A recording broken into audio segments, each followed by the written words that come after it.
I raised my children with love, believing that one day, when my hair turned gray and my hands began to shake, that same love would come back to me. I was wrong. And when people talk about motherhood, they remember the sweet parts, the first smile, the first word, the first step. They rarely talk about the long nights, the quiet fears, the years that slowly take pieces of you away. But those years, that is where a mother is truly made. I became a mother in a small American town where everyone knew your name and your business. It was the late 1930s, and life was not easy for anyone. Money was tight, work was uncertain, and hope was something you held onto with both hands. The day my first child was born, I remember thinking how fragile he felt in my arms. So small, so dependent. In that moment, I understood something without anyone needing to explain it to me. My life was no longer my own. My husband worked long hours at the factory. He was a good man, but tired in ways only hard times can make you tired. I learned early that if the home was going to be warm, emotionally and otherwise, it would be because I made it so. I learned to stretch meals. I learned to mend clothes. I learned to hide worry behind smiles. When my daughter came along, the house felt fuller, louder, more alive. I rocked babies while listening to the radio. I scrubbed floors with one foot bouncing a cradle. I lived in constant motion, because stillness meant thinking, and thinking often led to fear. I wanted my children to feel safe in a world that wasn't always kind. So I made promises silently. I promised them they would never go to bed hungry. I promised them they would never doubt they were loved. I promised them that no matter how hard life became, home would always be soft. When the war came, fear moved into every household. Ration cards replaced abundance. Letters carried news that could break a heart. I held my children closer during those years. I told them stories at night so they wouldn't hear the worry in adult voices. I taught them values the way American mothers did and still do. Not with speeches, but with example. You work hard. You don't complain. You take care of family. As they grew, so did my sacrifices. I gave up dreams quietly. No bitterness, no regret. Dreams feel selfish when children need shoes, notebooks, winter coats. I stood on sidelines, in school halls, in church pews, watching them become people. Every success of theirs felt like proof that my choices had been right. When they left for college, I cried, but I was proud. That was the goal after all, to raise children strong enough to leave. I just didn't realize how permanent leaving could be. After my husband died, the house changed. The silence had weight now. Still, I kept going. I cooked. I cleaned. I waited for phone calls. I told myself this was the reward for doing a good job as a mother, watching your children live full lives. Years slipped away gently at first, then faster. My hands began to ache. My back reminded me of every load of laundry,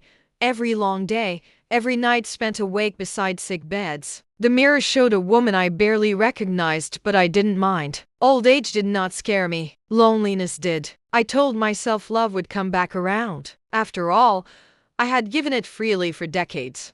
As my children grew older, the world seemed to widen for them while quietly narrowing for me. They brought home books I had never read, words I had never used, dreams I had never imagined for myself. America was changing faster than I could keep up with, but I listened anyway. I nodded. I encouraged. I told them they could be anything, because that is what mothers do. I learned to let go in small ways first, letting them walk to school alone, letting them make mistakes I could see coming but could not prevent, letting them argue with me, slam doors, pull away in that sharp, painful way children do when they are becoming themselves. Each time, I told myself it was healthy, necessary. Love, I believed, was not possession. It was preparation. I watched other women complain about their children, about the noise, the cost, the exhaustion. I never joined in, not because I was better, but because I was afraid.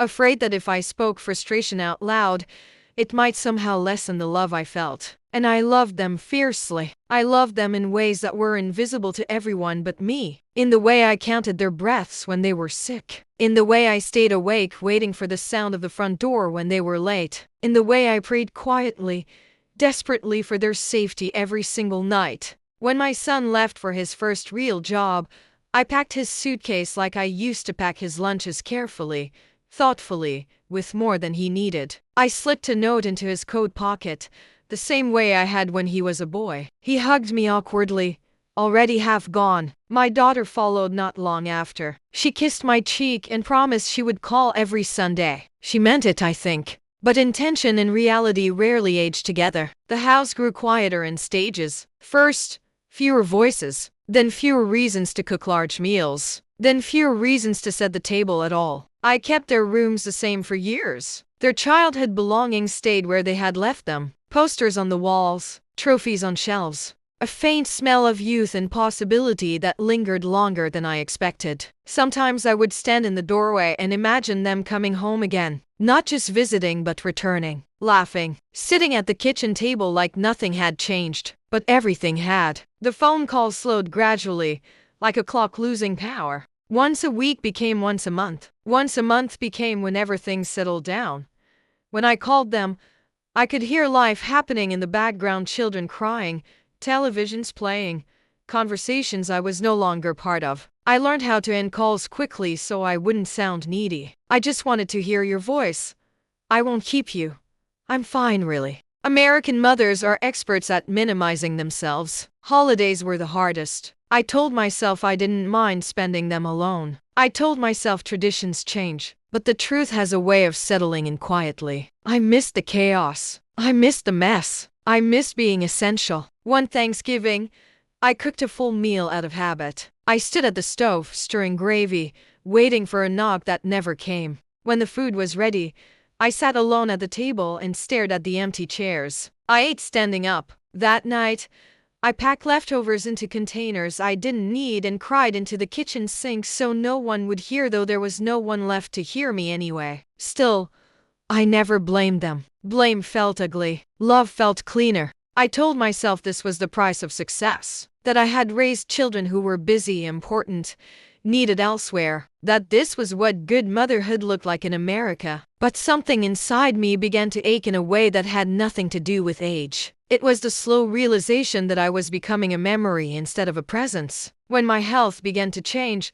I didn't announce it. I didn't want to worry them. I didn't want to interrupt their lives. I handled it the same way I had handled everything else, with quiet endurance. I leaned on furniture when my balance faltered. I rested between chores. I ignored pain that came and went like an unwelcome visitor. I told myself independence was strength. Then came the day I couldn't ignore it anymore. I was carrying laundry down the stairs when my knee gave out. It wasn't dramatic, no broken bones, no blood, but I sat there for a long time, unable to move, staring at the wall like it had personally betrayed me. I remember thinking, this is how it starts. Not with illness, but with limitation. When I finally managed to stand, something inside me felt older than my years. Not my body, my spirit. I realized then that the life I had built around caring for others had left very little room for being cared for myself. And for the first time, I wondered who would notice when I could no longer manage alone. I didn't ask that question out loud. I wasn't ready for the answer. That night,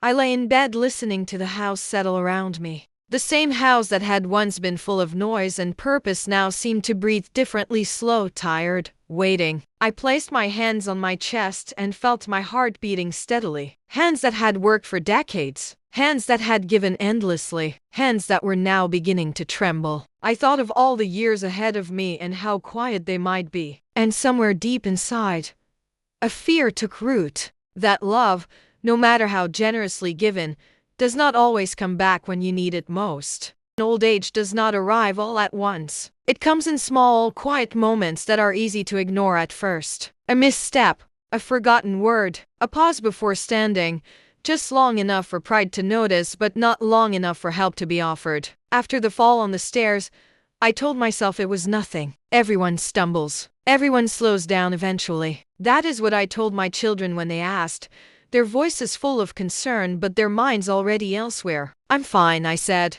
And because they wanted to believe that, they did. In America, independence is treated like a virtue, especially in old age. Needing help feels like failure. I had spent my whole life proving I was capable. I was not about to stop now. So I adjusted. I stopped using the stairs as often. I cooked simpler meals. I learned which parts of the house were safest, which chairs could be trusted to hold my weight, which hours of the day my body worked best. I reorganized my life around my limitations instead of admitting them. That was when the loneliness changed shape. Before, it had been emotional, a missing presence, empty chairs, quiet holidays. Now it became physical. There were things I simply could not do anymore. The snow that winter was heavier than usual, the kind that settles deep and refuses to move. I watched it pile up from my window, knowing it would be my responsibility once again. I put on my coat anyway. Halfway through shoveling the driveway, my arms began to shake. My breath came harder than it should have. I leaned on the shovel and stared down the street, where neighbors were clearing snow together, laughing, helping one another. I wondered if they knew how lucky they were. That night, my son called. He asked how I was doing. I told him the truth, this time carefully measured, softened around the edges. "I'm managing," I said. There was a pause on the line. Not long, but long enough. Then he said, "Mom, have you thought about maybe making some changes?" I knew what he meant before he finished the sentence. Change, when suggested by children to their parents, rarely means improvement. It means reduction, downsizing, letting go. I asked him what kind of changes. He cleared his throat. Maybe a smaller place, or somewhere with help nearby. Just to be safe. Safe. That word appeared more often now, wrapped in concern, polished with good intentions. My daughter echoed the idea not long after. She said it gently, said it was about comfort, about not worrying so much. Neither of them offered their homes. I noticed that immediately, though I didn't say it. I didn't ask why. I already knew. Their houses were full of children, schedules, responsibilities, noise. There was no room for quiet. No room for slowness. No room for someone who needed patience instead of efficiency. There was no room for me. I told them I would think about it. After the call ended, I sat at the kitchen table for a long time. I ran my fingers along the worn wood where little hands had once scribbled with crayons, where homework had been done, where arguments had ended in laughter. This table had held my life. The idea of leaving it felt like erasing myself. Still, reality does not wait for sentiment. My health continued to decline, slowly but steadily. Doctor visits became more frequent. Medications lined the counter. I learned new words for old pains. When the doctor asked if I lived alone, his expression changed. Not dramatically, but enough. He recommended assistance, monitoring, somewhere with nurses, a place. I nodded, because nodding was easier than arguing. The nursing home was introduced to me like a solution. Clean halls, bright windows, friendly staff trained to smile in just the right way. "This is temporary," my daughter said, squeezing my hand. "They always say that." On moving day, my children packed my things quickly, efficiently, only the essentials. I watched as decades of life were reduced to a few boxes. "Do you really need this?" my son asked, holding an old photo album. "Yes," I said. He hesitated, then packed it anyway. At the nursing home, my room was small but neat. A bed, a chair, a window that looked out over a parking lot. I unpacked slowly, placing my belongings carefully, as if order could make the transition gentler. When visiting hours ended, my children hugged me goodbye. "We'll visit soon," they said. I smiled. That first night, the silence felt different, heavier, shared, yet lonely. Around me were others like me, parents who had given everything, now neatly stored away. I listened to the sounds of the building. Coughs, footsteps, distant televisions playing shows no one was really watching. I waited for the phone to ring. It didn't. Days turned into weeks. Visits came, but not often. Holidays passed quietly. Conversations grew shorter, more polite, less personal. I learned the routine. Meals at set times. Activities I didn't attend. Doctors who spoke to me kindly but briefly. I sat by the window often, not waiting for rescue, just hoping to be remembered. And in that waiting, I finally understood something painful and undeniable. I had raised my children to be independent, strong, capable, successful, but I had never taught them how to stay. Time behaves differently in places meant for the old. Days stretch longer, weeks blur together. You begin to measure life not by dates, but by routines, medication times, meal trays, visiting hours. The world outside keeps moving, but inside, everything slows until even memory begins to feel optional. I learned the rhythm of the nursing home faster than I wanted to. Breakfast at 7, lunch at noon, dinner before sunset, lights out early, silence afterward. I sat by the window most afternoons, watching cars come and go. Every engine sound made my heart lift just a little, foolishly hopeful. Most of the time, the cars did not stop for me. I made friends, in the way people do when they share quiet suffering. There was Margaret, who used to be a school teacher and still corrected grammar in her head when nurses spoke too fast. There was Harold, a widower who stared at his hands as if they might explain how he ended up here. We rarely spoke about our children directly. We didn't need to. One afternoon, while folding laundry that wasn't mine, I overheard a nurse say, "Your daughter called."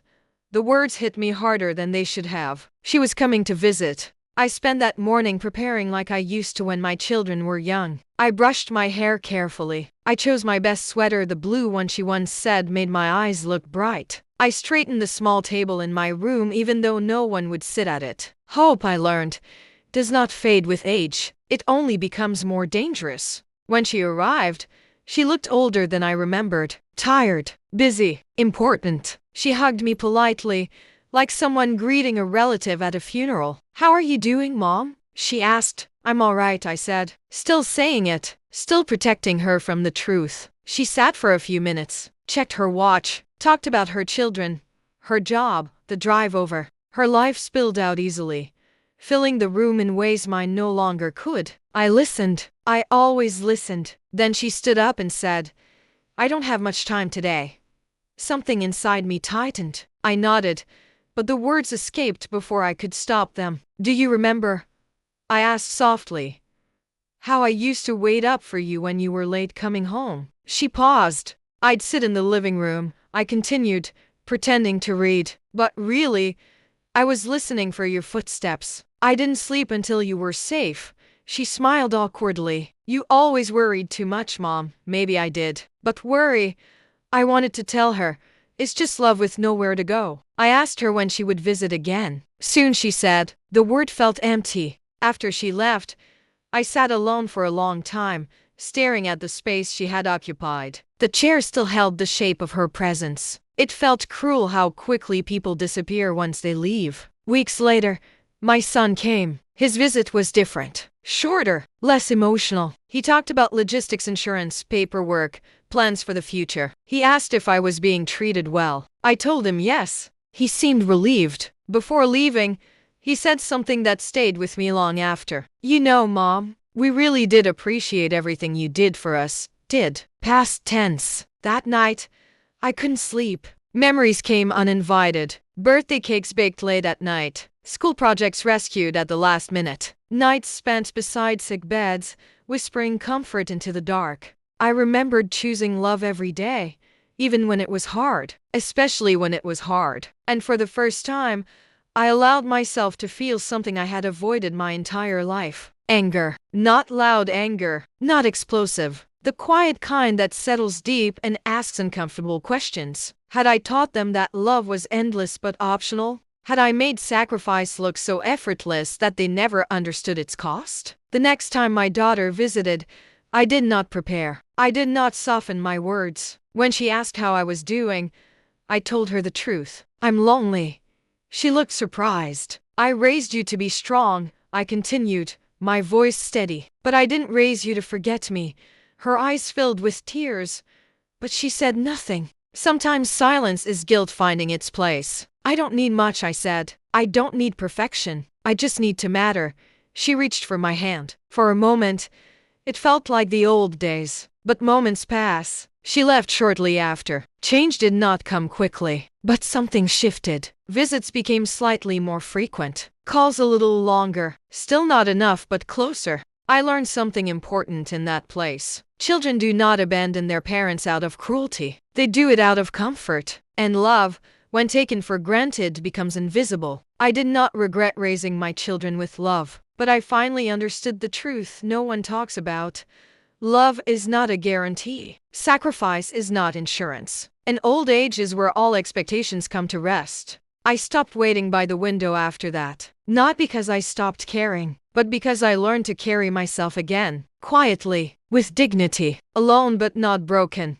After that conversation, something inside me grew quiet. Not empty, just still. I stopped measuring my days by visits and phone calls. I stopped counting how long it had been since I last heard my children's voices. Hope, I learned, can be exhausting when it depends on someone else. So I let it rest. Life in the nursing home continued the way it always did, slowly, predictably, without ceremony. I woke up early, even when I didn't need to. Old habits don't disappear just because your life changes. I began taking short walks down the hallway. I learned the names of the nurses who spoke kindly and the ones who rushed. I learned which days the food was better and which days it wasn't worth finishing. Most importantly, I learned how to be alone without feeling abandoned. That took time. I spent hours remembering my younger self, the woman who once believed love was a straight line from giving to receiving. I realize now that love is more complicated than that. It bends. It drifts. Sometimes it fades.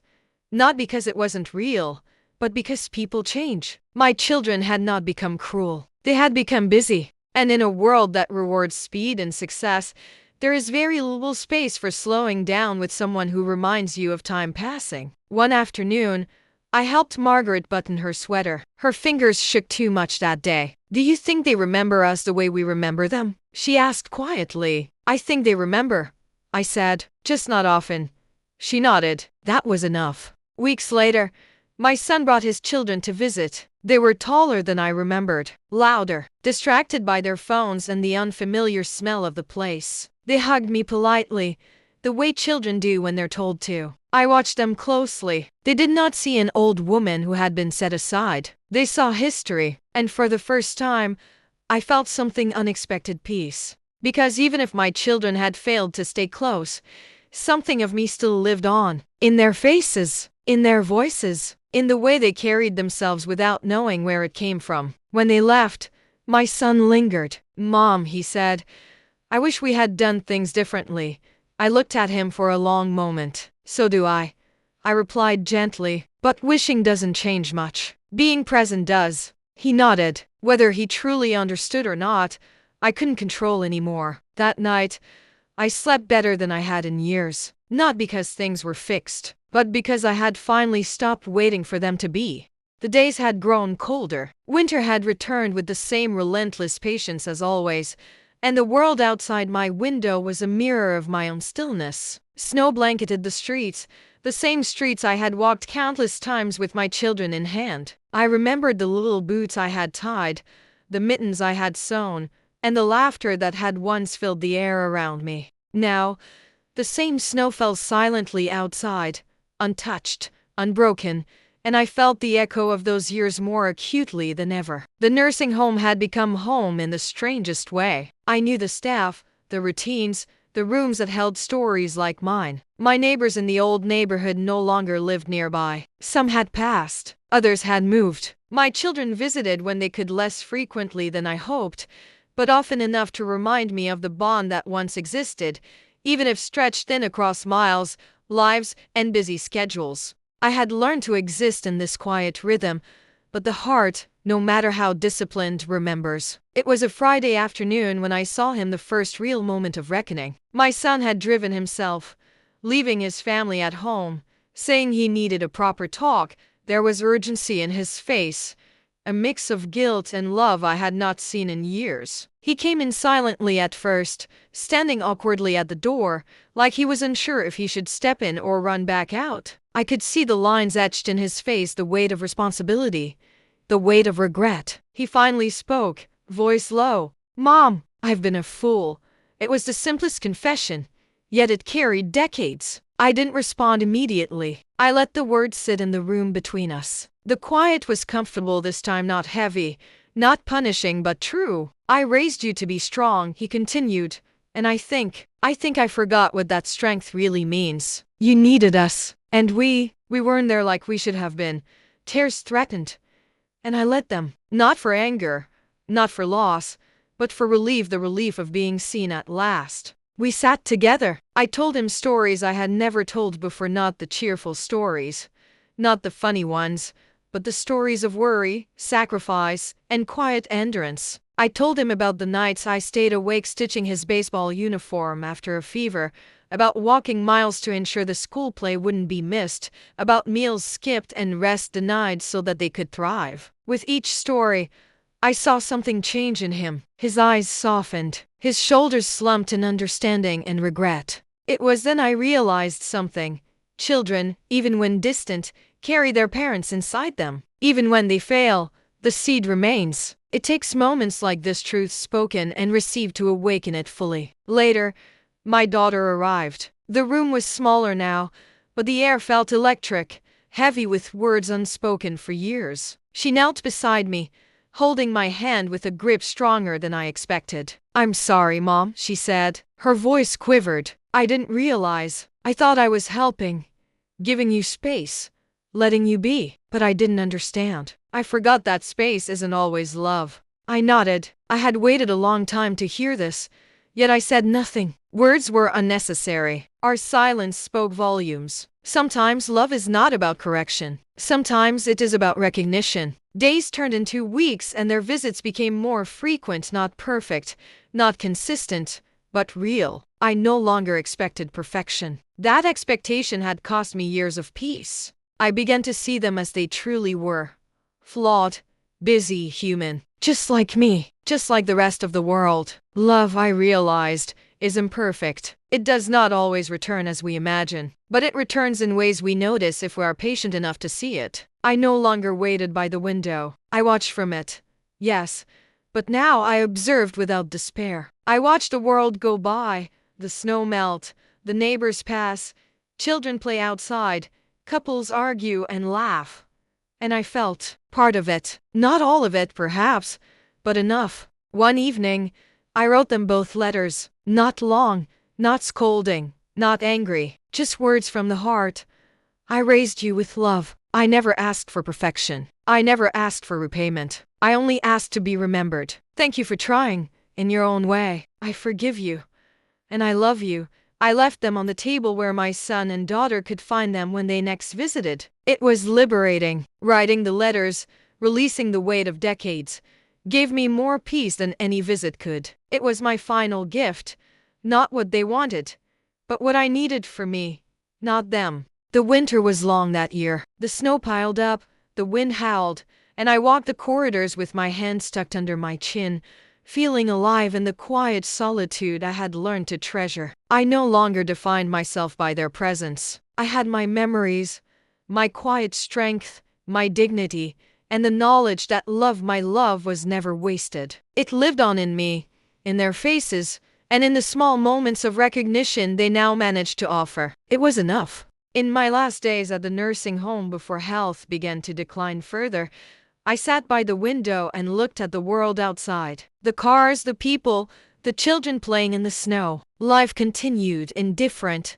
unhurried, unstoppable. I smiled quietly to myself. I had given my children everything I had to give. I had taught them, guided them, sacrificed for them. And while their love for me had faltered along the way, they were still my children, still imperfect, still human, still capable of growth. I realized that is all one can ever ask for, to give your best, and to hope the world is patient enough to return some of it not in the form we expect, but in the forms it chooses. I closed my eyes, feeling the years settle gently around me, the snow outside reflecting the quiet light of a life lived fully. And for the first time in decades, I felt free. The sunlight filtered through the frosted window panes, casting gentle patterns across the room. I could see tiny snowflakes drifting lazily to the ground, indifferent to my presence. And for the first time, I did not wish anyone would be here to share the sight. I simply allowed myself to feel it quietly, fully.